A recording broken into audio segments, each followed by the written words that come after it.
Shalom, and welcome to Light of the Hill Ministries.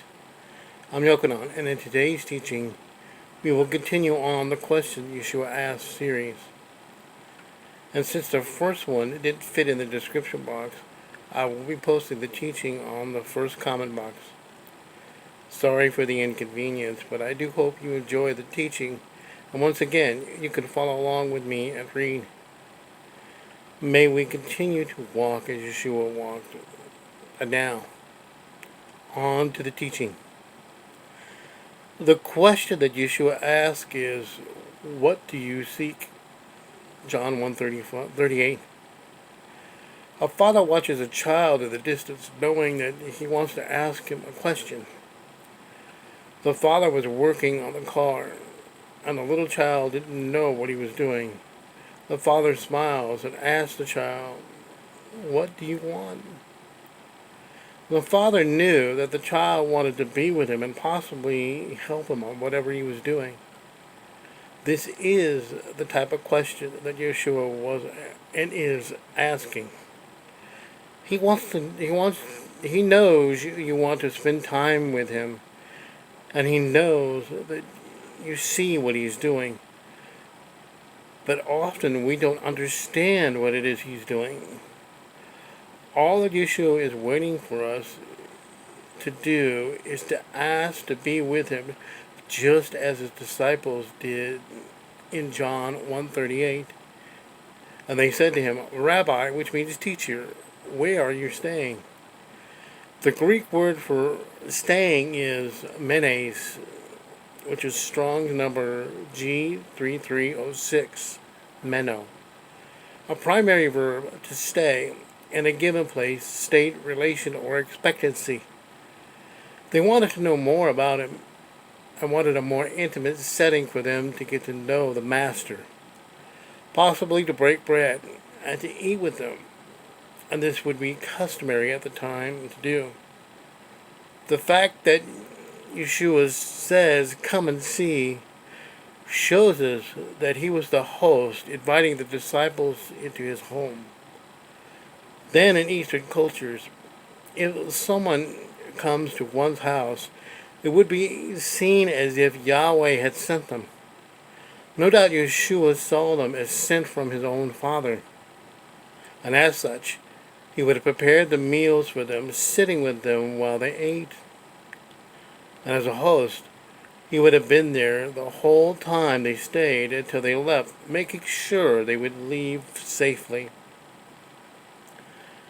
This should remind us of Abraham when he entertained the three strangers who proved to be messengers of Yahweh. He showed them much the same attitude as it says in Genesis 18. And Yahweh appeared to him by the terebinth trees of Mamre, while he was sitting in the tent door in the heat of the day. So he lifted up his eyes and looked, and saw three men standing opposite him. And when he saw them, he ran from the tent door to meet them, and bowed himself to the ground and said, "Yahweh, if I have now found favor in your sight, in your eyes, please do not pass your servant by. Please let a little water be brought, and wash your feet, and rest yourselves under the tree. And let me bring a piece of bread and refresh your hearts, and then go on. For this is why you have come to your servant." And they said, "Do as you have said." So Abraham ran into the tent to Sarah and said, "Hurry, make ready 3 measures of fine flour, knead it, and make cakes." And Abraham ran to the herd, took a tender and good calf, gave it to a young man, and he hurried to prepare it. Genesis 18, 1 through 7. His enthusiasm in receiving the guests would indicate his belief that those he was to entertain were sent to him by Yahweh. So too, Yeshua invites us with great enthusiasm to stay with him and come and see the place he is preparing for us. In John 14, 1 through 4, Let not your heart be troubled. Believe in Elohim. Believe also in me. In my Father's house are many staying places. If not, I would have told you. I go to prepare a place for you. And if I go to prepare a place for you, I shall come again and receive you to myself, that where I am, you might be too. And where I go, you know. And the way, you know. All we have to do is follow him there, and then we will see.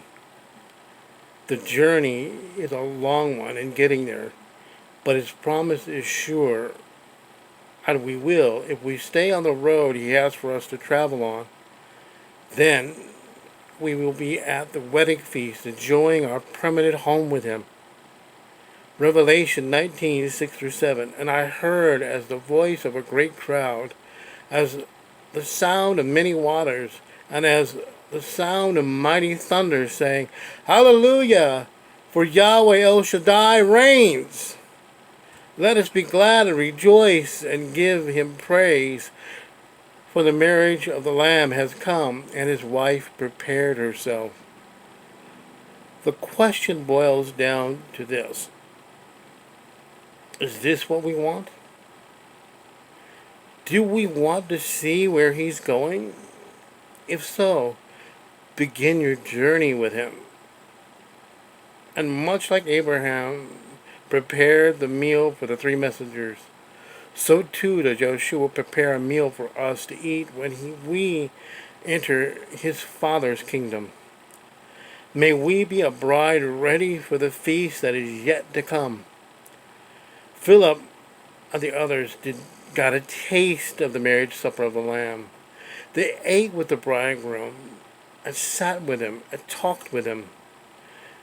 Imagine the Master Yeshua himself coming to you and saying, Follow me. You sit with him, listen to the things he is saying, and they capture your attention. You sense his amazing love permeate the room and how deeply he cares for each person there. Do you think that his presence and love would change you? His presence changed Philip. Notice that Yeshua first approached Philip. The next thing we read about Philip is that he has gone to get Nathanael, and he says, We have found him whom Moshe wrote in the Torah and the prophets, Yeshua of Nazareth, the son of Joseph. John 1:45. Nathanael responds with doubt, but Philip had faith about Yeshua, and with the same enthusiasm that Yeshua had about him, he tries to convince Nathanael and says the same words as the Master. And Nathanael said to him, Is it possible for any good matter to come out of Nazareth? Philip said to him, Come and see. John 1:46. Seeing the light in Philip's eyes must have convinced Nathanael to come and see Yeshua. Yeshua was the promised Messiah, the prophesied one, the predestined one. Everything in Philip's invitation expressed this reality. So much so that Nathanael just had to respond. And in the end, he did find the Messiah he was looking for. Like Philip was asked this question, so must we ask, what do we seek? And like Nathanael, are we willing to at least check it out and see if Yeshua is really who he claimed to be? And when we do find him, are you willing to sit with him and see what he has to offer you? All I can tell you is, come and see. It's up to you. It's up to you to do the work and come.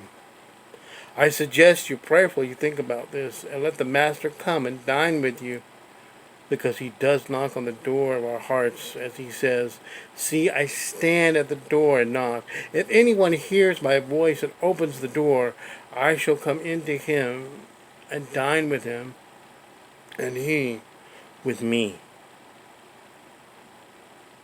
Revelations 3:20. Let him dine with you, and let him show you his amazing love. If you find this a blessing, please be sure to bless others with this teaching by sharing and subscribing to the channel. May Yahweh's love, compassion, and shalom be to your homes.